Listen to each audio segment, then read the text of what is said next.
Hello, health champions. Today we're going to talk about what would happen if you drink apple cider vinegar before bedtime. And I call the video that because a lot of people have asked due to some videos suggesting that you should drink it before bedtime. But we're going to cover all possible scenarios so you really understand what would be best for you. But the best time for you depends on the mechanism involved that would benefit you, and that determines the timing. So first we have to understand what are the different things that apple cider vinegar can do for you. And the first thing it can do is to help digestion. And the reason it can do that is that it's an acid. But it is not a very strong acid. If we compare the pH of apple cider vinegar to the stomach acid, hydrochloric acid, then we see that apple cider vinegar has a pH of 2.5 to 3.5, which is quite acidic, but it's still very weak compared to hydrochloric acid, which is between 1 and 2. And if you understand that pH is an exponential scale, then the difference between these two ranges is about 30 to 100 times. So hydrochloric acid is 30 to 100 times stronger. So even though apple cider vinegar helps digestion tremendously, it does not actually digest anything by itself. What it does is it primes the digestive tract. It jump-starts the action. And in the stomach, there are some cells called parietal cells that make this hydrochloric acid for us. And the apple cider vinegar triggers or stimulates the parietal cells to do that. And then as a result, an enzyme called pepsin is released that starts pre-digesting our proteins. And this all takes place in the stomach so far. But then the next step is that we also stimulate the gallbladder to release bile, and then we stimulate the pancreatic enzymes to be released from the pancreas. And that takes place in the small intestine, but it is set up by the action in the stomach. So everything happens in a certain sequence, and one thing leads to another. And the apple cider vinegar can start off this process. And the pancreas releases proteases to digest protein further down now into individual amino acids.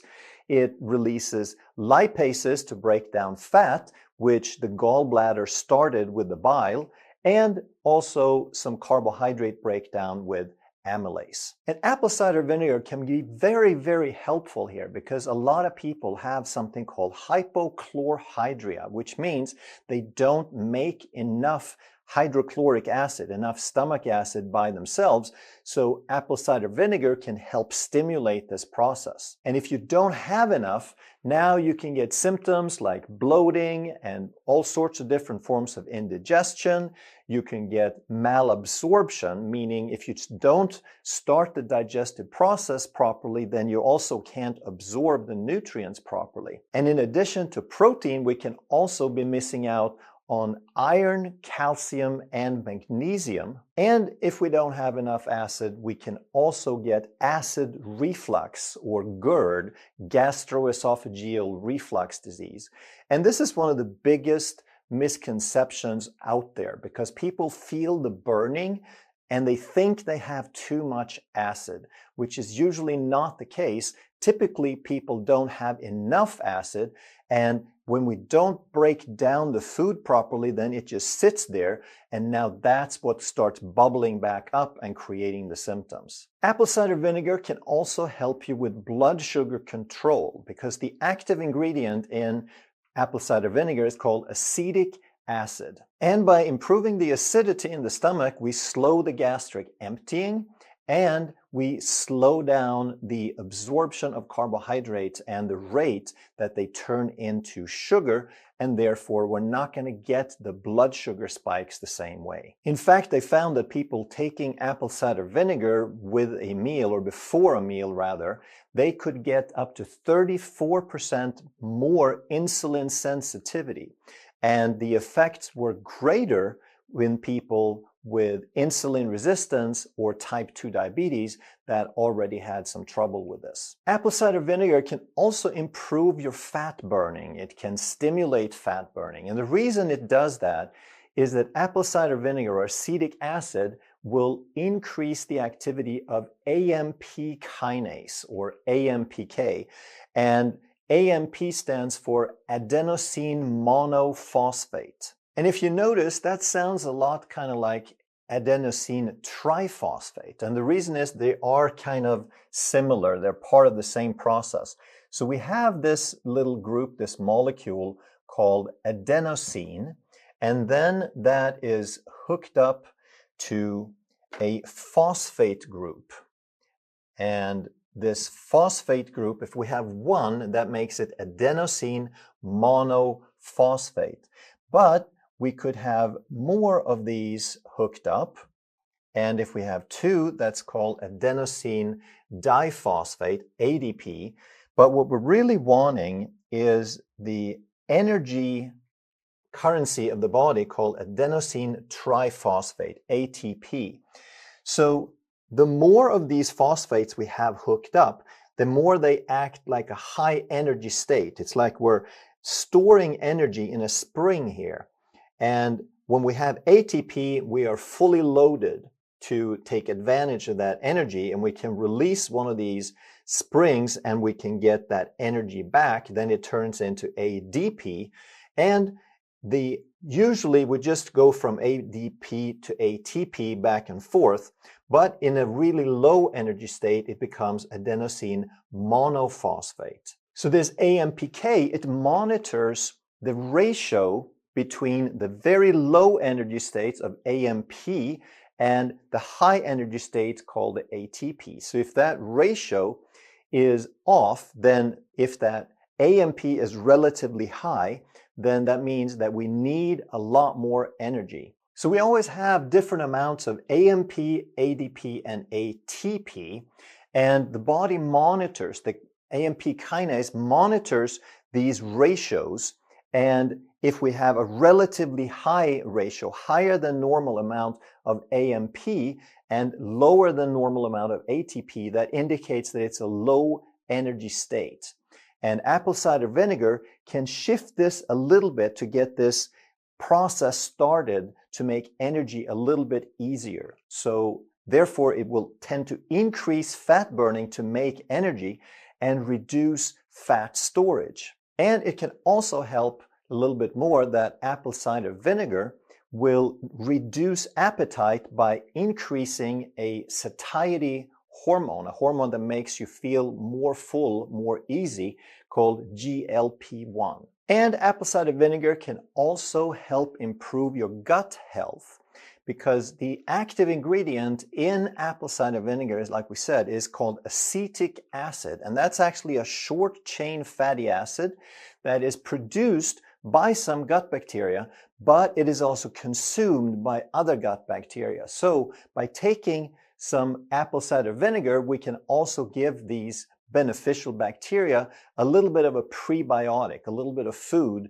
to enhance their function. And apple cider vinegar also, it contains some organic acids that can increase the function, that can stimulate the beneficial bacteria and inhibit the harmful strains of bacteria. And if you get an unfiltered, usually organic, but unfiltered apple cider vinegar, it contains a little bit of stuff, a little bit of cloudiness at the bottom, and that's they call the mother, and that contains some enzymes and some bacteria that act like probiotics for these bacteria in the gut. So there are many different ways that apple cider vinegar can actually support and improve the overall gut balance. So now that you understand what apple cider vinegar can do for you, now the timing, when to take it, depends on what you're trying to accomplish. So look at what your primary reasons would be out of the things that we talked about. And if you were to take apple cider vinegar first thing in the morning on an empty stomach, now it will do the following. It will prime your digestion for later. So even if you're only going to eat like many hours later, you're still starting a process that will help your body be ready for it when you eat. And in the meantime, you're going to help clear up any undigested residue. So it's like a cleanup and a detox process, if you will. It will also support the gut biome, like we talked about, and it will kickstart your AMPK and your fat burning and your metabolism and your energy production a little bit. And when you stimulate the pancreas to release enzymes, but there's no food in the digestive tract, then these enzymes are going to sort of be latent for later, but there's also going to be some of that enzymes getting out in the systemic circulation and have a mild systemic effect and start cleaning up various different protein and different kinds of junk. And if you were to take the apple cider vinegar before a meal, you want to allow at least 15 to 20 minutes before the meal. And now you will get enhanced digestion. You will jumpstart it like we talked about. Thereby, you will break down the food better. And it is critical that you complete the first step of breakdown so that the later steps will work better. And the better you can do these first steps, the more benefit you're going to get out of the food. So now you're going to absorb the nutrients in the food better. You're going to utilize them better. And we're talking primarily protein and minerals, but all foodstuffs will be better absorbed. So that includes fat and carbohydrate too. And there's a good chance you will reduce your acid reflux if you have issues with that.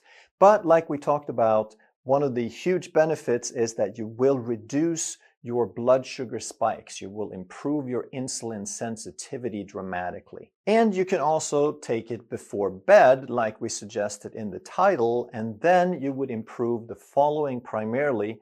You would improve your gut health, you would support that, and you would improve your blood sugar control. And this would be especially important if you have a tendency to wake up with high blood sugar. So if you're insulin resistant or a diabetic, a lot of those people will wake up with very high blood sugar. And by taking apple cider vinegar, you can kind of work on this throughout the night. But what this means also is that if you have a tendency to become hypoglycemic, and maybe you don't even sleep so well, maybe you have unrestful sleep because of your blood sugar swings and you tend to drop low, then that would be a contraindication. That's a strong reason not to take the apple cider vinegar before bed. And because it can help stabilize blood sugar and blood sugar control, in some people it may even improve the quality of sleep. But we do recommend, if you do it that way, that you rinse your mouth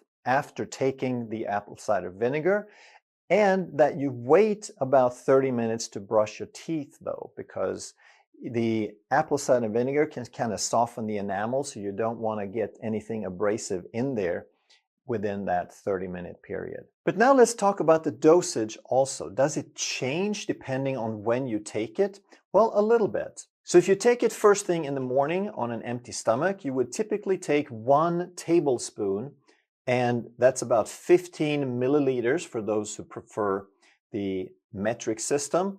And you would dilute that with at least 8 to 16 ounces of water.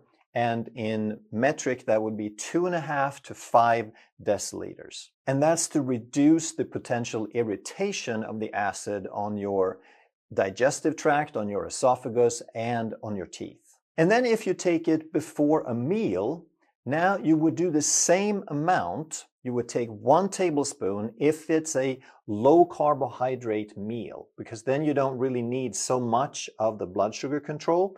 But if it's a little bit higher in carbohydrate, then you would double the amount of apple cider vinegar to get that extra boost to handle the glycemic response. But now here's the thing, if you double the amount, you also need to double the water. So now you would take 16 to 32 ounces, or about half a liter up to 1 liter, which is quite a bit.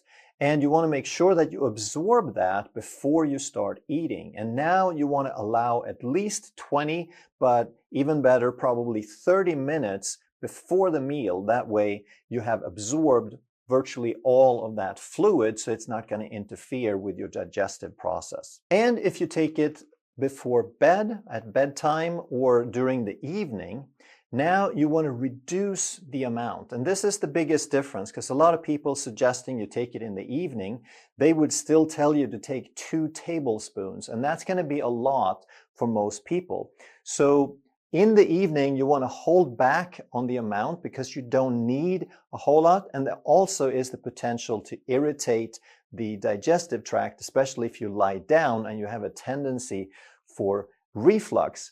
So you want to take about 1 teaspoon and work your way up maybe if you feel you need it. But for a lot of people, 1 teaspoon is going to be enough, and that's about 5 milliliters. And if you want to take a little bit more, and if you are prone to reflux, now what you can do is you can take it earlier.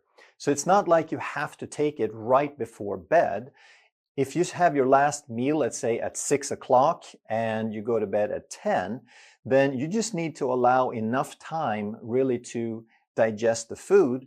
And you could take it like 8 o'clock or 9 o'clock is totally fine, because you'll still get the benefits. The stimulation that you get from the apple cider vinegar is still going to be there. And then for a lot of people, their biggest hurdle is that apple cider vinegar is not the tastiest thing they have ever come across. Some people love it and other people can't stand it. So here are some things that you can do to sort of work with the flavor if that's an issue for you. So first of all, you want to dilute it like we've talked about, so it's not so intense. You want to use at least 8 ounces of water per tablespoon of apple cider vinegar. Then what I often do, because I don't mind the flavor terribly, but I think you can make it better. So I often squeeze a little bit of lemon in there as well. And then I put a few drops of concentrated stevia in there, just enough to kind of break up the acidity a little bit. And a lot of people, including me, also like to add sparkling water and a few ice cubes with that. But all of these last things are optional, so that's just things you can try if you want to work with the flavor a little bit. So what would be the best time for you then? Well, you look through all the things that we've talked about and you figure out the biggest reason for you. What is the symptom or the condition or the situation that you would like to address? And then you pick that time, or you do one or more, or you do all of them. Because even if you do all of them, you'll probably just end up taking about 3.3 tablespoons, which would be if you take 1 in the morning, you eat twice a day, and you take 1 tablespoon with each meal because you don't eat a ton of carbs, and you take 1 teaspoon at night, that would make it about 3.3, or right at 50 milliliters. But you also don't want to overdo it, because just because something is good in a certain amount does not mean that more is better. So how much is too much? And what are the risks? Well, you don't typically want to exceed 6 tablespoons a day or 90 milliliters. But with what I was talking about, we're at about half of that. And some of the risks include that you get an irritation in your GI tract, in your stomach, in your esophagus. And then, like we talked about, what you would do is you dilute it and you reduce the dosage, at least temporarily. I mean, take a little bit less. Don't hurt yourself. Don't try to force this. Start with a teaspoon if you're suspecting you get something, or if you feel even a little bit, and then see what happens later on. Maybe you can increase. Another risk is that you can affect your tooth enamel, that you can erode it. And again, we want to dilute it. But then when you drink it, you can also use a straw so it doesn't touch your teeth so much. And right after you're done, you can rinse out your mouth with water. Another risk with excess amounts of apple cider vinegar or acetic acid is that you can lose both minerals, especially potassium, but you could also unregulate, you can unbalance some of the other minerals, especially calcium and magnesium, which can lead to bone loss. But again, don't worry if you just keep it to the dosages that I've talked about, like 3 tablespoons a day. But I do want to point out one study where they had a girl, a woman, who use 250 milliliters, which is over a cup. It's about 17 tablespoons of apple cider vinegar per day for 6 years. And at the end of those 6 years, she had very severe mineral deficiency, a potassium deficiency, and she had very severe bone loss as well. But like I said, just because something's good, you don't want to overdo it. But then we want to realize that other vinegar counts too. So if you have a salad and you pour some olive oil and vinegar on that, and you put a couple of tablespoons of wine vinegar on it, now you don't need to add apple cider vinegar during that meal. You've already gotten all the acidity that you're looking for.